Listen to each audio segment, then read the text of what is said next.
Listen carefully and answer questions 1 to 5.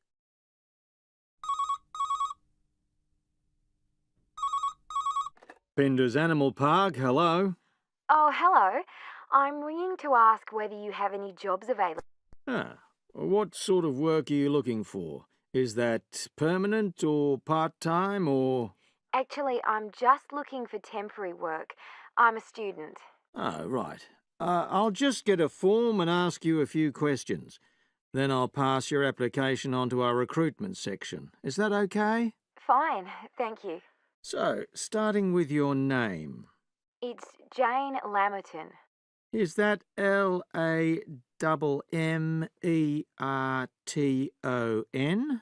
There's only one M in it. Oh, right. And your address? It's 42 West Lane. Right. And is that in Exeter? Yes. Okay. And can you give me your mobile phone number? 07792 430 921. Right. Now, the next thing is, when are you available to start work? I finish college on the 8th of June. That's in 3 weeks' time. But I can't start work till the 11th because I've got a hospital appointment on the 10th of June. No problem. Now, I need to ask you a few questions about the type of job that might be suitable. Do you have any particular kind of work in mind? It doesn't necessarily mean that you will get work in the field that you want, but I can record your preferences. Well, I'd do anything. And I have worked as an assistant animal keeper before, when I was still at school. But I'm studying at a catering college now, and I'd really like to get some experience as an assistant cook if possible. Right. So that's your first choice. Have you done that kind of job before? No, but I've helped my aunt sometimes. She runs a cafe in Exeter. Would you say you've got any relevant skills then? Well, I'm used to using the kind of equipment you usually find in a kitchen. Before you hear the rest of the conversation, you have some time to look at questions 6 to 10.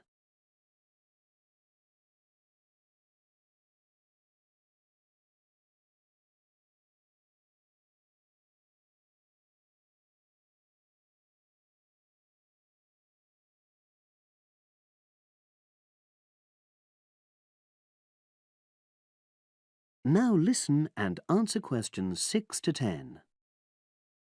Okay. And I know you're still studying, but do you already have any qualifications related to that kind of work? A hygiene qualification, for example? I haven't, no, but I've got a certificate in food handling. I did it before I decided to become a full-time student. Fine. Okay. That means you wouldn't need any specific training if you did get the kind of work you wanted. But you'd have to do a short course on first aid. All our new employees do that. It just takes half a day, and most people find it generally useful. Oh, yes, I'm sure it is. Well, that's about it, really. Just one last thing. Can you give me the name of someone who would give you a reference, like a previous employer or... Oh, yes, you can put Dr. Ruth Price. Okay. Is that one of your college lecturers? She's my college tutor. She's known me for over 2 years, and I'm sure she wouldn't mind. In fact, she's given me a reference before. Fine. We'd probably contact her by phone. Do you happen to know her number? I've got it on my phone, yes. It's 0208 685 114. That's a landline. Good. Well, as I say, I can't promise anything, but I'll pass your application on, and you should hear in a few days. Is there anything else? Just one thing. I suffer from a particular type of colour blindness, and sometimes employers have to make special arrangements for that. Okay, I'll make a note of that. It won't be good that you've made us aware of it. You can provide us with more details if you're offered a job. Okay, thanks very much. Bye. Bye. That is the end of section 1. You now have half a minute to check your answers.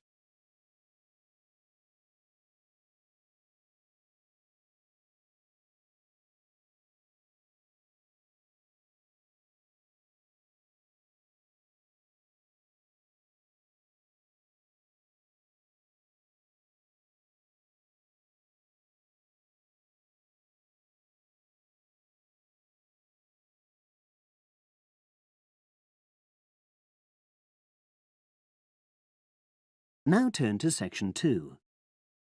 Section 2. You hear a club leader giving information to a group of young people who are planning to do a 2-week holiday course at the Tamerton Centre. First, you have some time to look at questions 11 to 15.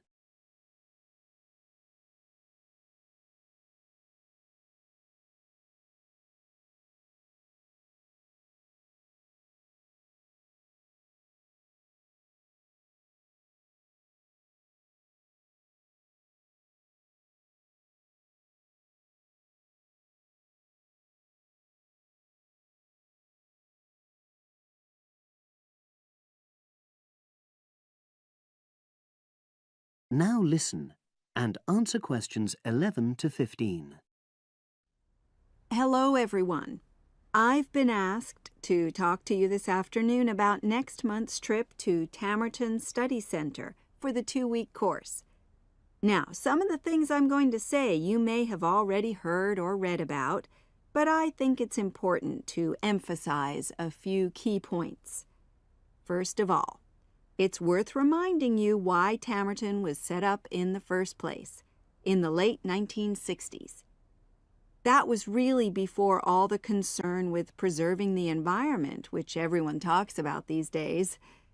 The idea was simply to get people out of the cities and into the country, and to find out that just being outdoors can be very rewarding.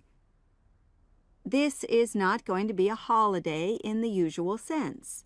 It's called an adventure course because you'll really be stretched to your limits, but that in itself can be a positive thing. The group I took last year, for example, said that although they actually felt pretty weak and exhausted all the time, it really made them learn a lot about themselves and increased their confidence. And in the end, that's the most important thing. Now, all of you knew about policies at Tamerton before you signed up for it, so you know that in many ways it's quite old-fashioned. You don't have a lot of choice in what you do. But something which I think makes the place so special is that you get to try so many different things every day. For instance, one day you'll do climbing, and the next you'll be surveying rock pools.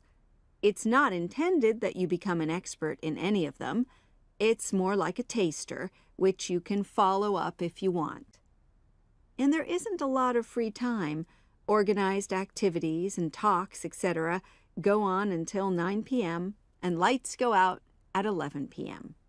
There are table tennis tables with all the equipment and board games, though I have to say the pieces often go missing, so it's a good idea to take your own. There's a DVD player with a good selection of films suitable for this age group, so don't take yours. Bedtime at 11 p.m. is strictly enforced, and there's a good reason for this. You're all under 18, and we organizers need to know that all group members are accounted for in the house as we close for the night. And of course, you'll be so exhausted anyway that you'll be too sleepy to want to cause any trouble. Now you have some time to look at questions 16 to 20.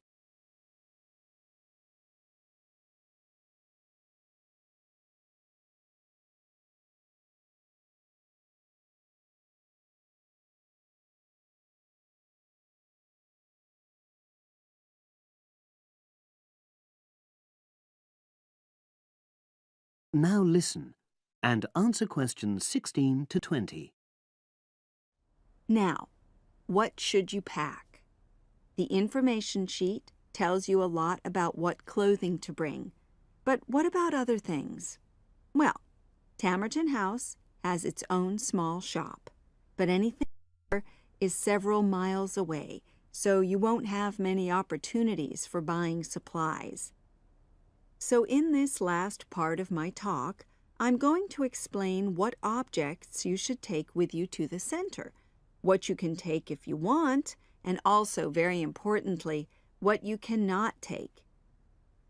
Several of you came up to me before this talk and asked whether you can take things like kettles or hair dryers. The answer is there are plenty of these electrical appliances available in the center, and they are of the proper voltage and are checked regularly. Yours may not be, so the rules at Tamerton say you can't bring them into the center because it's considered a fire risk. Remember, it's a very old house. Now, another question was about cell phones.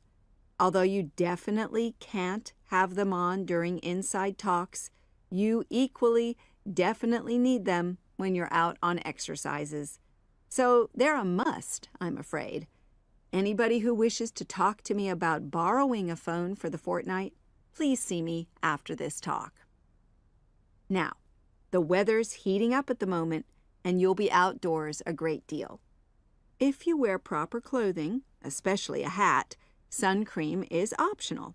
Also, they sell high-factor cream in the shop, so you don't have to take any of your own unless there's a special kind you use.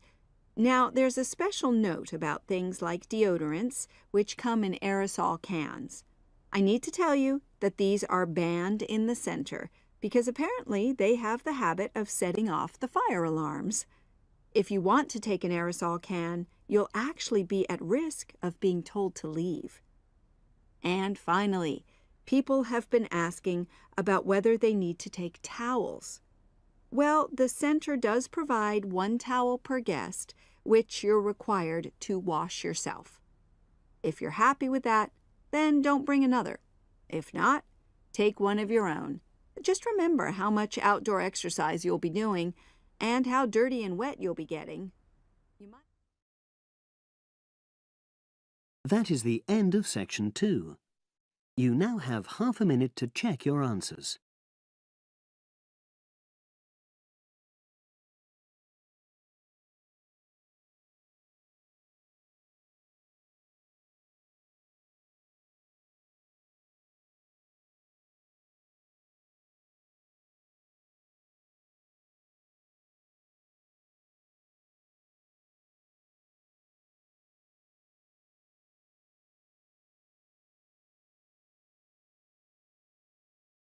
Now turn to section 3.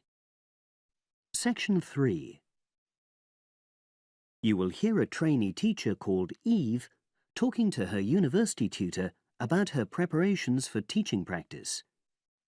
Before you listen, you have some time to look at questions 21 to 25.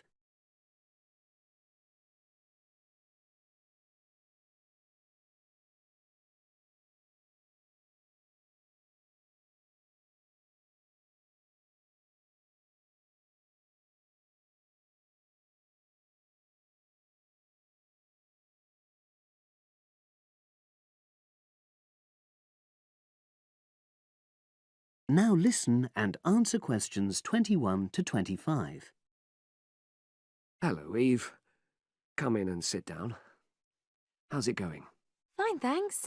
I'm looking forward to my teaching practice next week. Good. Now, you've got 2 classes, haven't you? Year 3 and Year 6. Have you done your lesson plans? Well, I've decided to take the topic of renewable energy. I haven't done a lesson plan for Year 6 yet, but I thought I'd base their lesson on an example of very simple technology. So I've brought this diagram to show you. I got it from the internet. Let's see.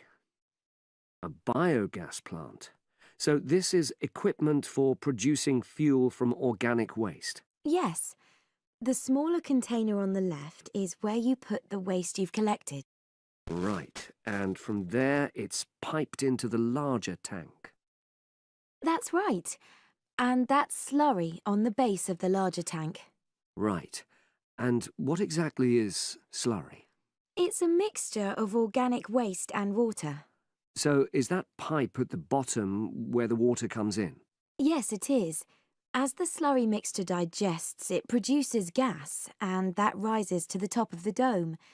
Then, when it's needed, it can be piped off for use as fuel in homes or factories. It's very simple. I suppose there's some kind of safety valve to prevent pressure build-up? That's the overflow tank. That container on the right. As the slurry expands, some of it flows into that, and then once some of the gas has been piped off, the slurry level goes down again, and the overflow tank empties again. I see. Well, I think that's suitably simple for the age level it's for. I look forward to seeing the whole lesson plan. Thanks. And can I show you my ideas for the Year 3 lesson? Of course. Let's look. Before you listen to the rest of the conversation, you have some time to look at questions 26 to 30.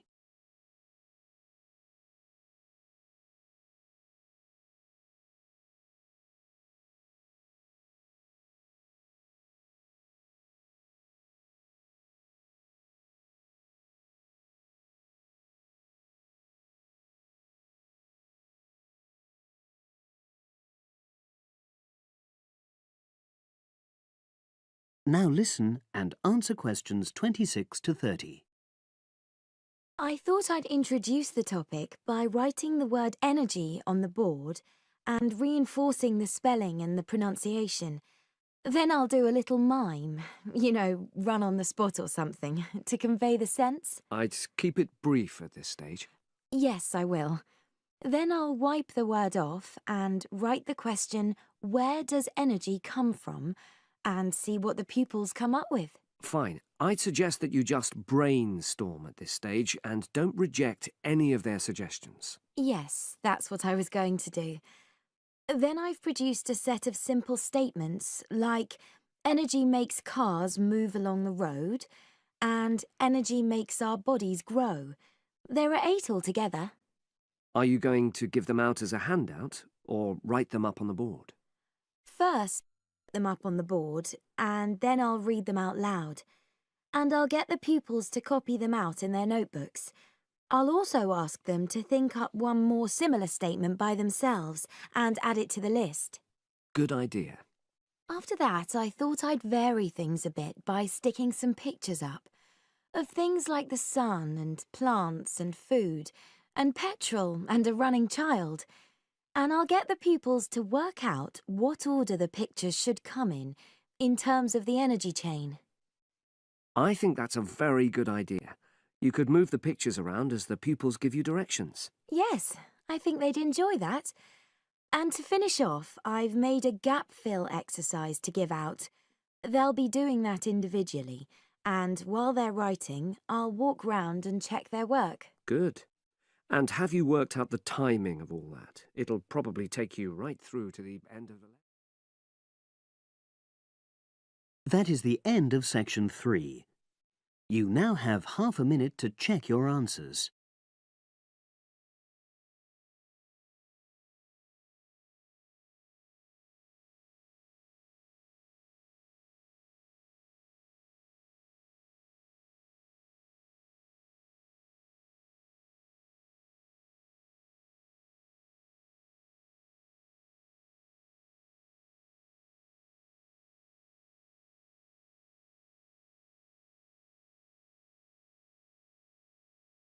Now turn to section 4.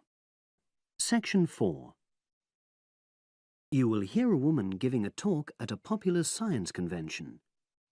She is describing research into artificial gills designed to enable humans to breathe underwater. Now you have some time to look at questions 31 to 40.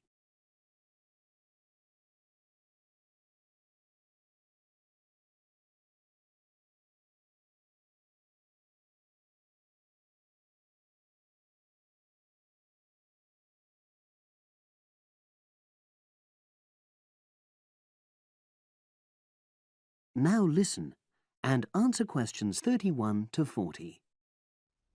In my talk today, I'll be exploring the idea of artificial gills. I'll start by introducing the concept, giving some background and so forth, and then I'll go on to explain the technological applications, including a short, very simple experiment I conducted. Starting with the background. As everyone knows, all living creatures need oxygen to live. Mammals take in oxygen from the atmosphere by using their lungs, and fishes take oxygen from water by means of their gills, which of course in most fishes are located either side of their head. But human beings have always dreamt of being able to swim underwater like the fishes, breathing without the help of oxygen tanks. I don't know whether any of you have done any scuba diving, but it's a real pain having to use all that equipment. You need special training, and it's generally agreed that tanks are too heavy and big to enable most people to move and work comfortably underwater. So scientists are trying a different tack. Rather than humans carrying an oxygen supply as they go underwater, wouldn't it be possible to extract oxygen in situ, that is, directly from the water while swimming? In the 1960s, the famous underwater explorer Jacques Cousteau, for example, predicted that one day surgery could be used to equip humans with gills. He believed our lungs could be bypassed and we would learn to live underwater just as naturally as we live on land. But of course, most of us would prefer not to go to such extremes.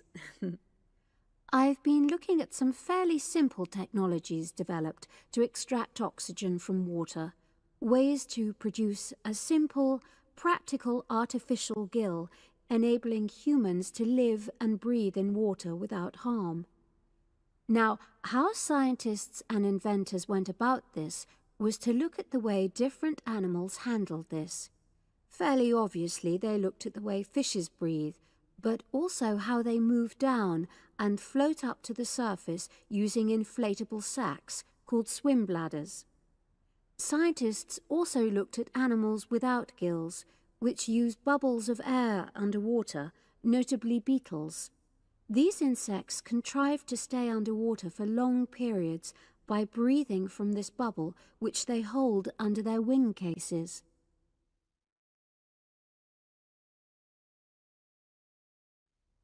By looking at these animal adaptations, inventors began to come up with their own artificial gills. Now, making a crude gill is actually rather easy, more straightforward. You take a watertight box, which is made of a material which is permeable to gas, that is, it allows it to pass through inwards and outwards. You then fill this with air, fix it to the diver's face, and go down underwater. But a crucial factor is that the diver has to keep the water moving so that water high in oxygen is always in contact with the gill, so he can't really stay still. And to maximize this contact, it's necessary for your gill to have a big surface area.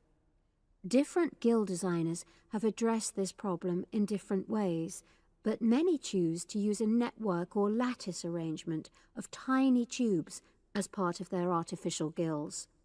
Then the diver is able to breathe in and out. Oxygen from the water passes through the outer walls of the gill, and carbon dioxide is expelled. In a nutshell, that's how the artificial gill works. So, having read about these simple gill mechanisms, I decided to create my own. I followed the procedure I've just described, and it worked pretty well when I tried it out in the swimming pool. I lasted underwater for nearly 40 minutes.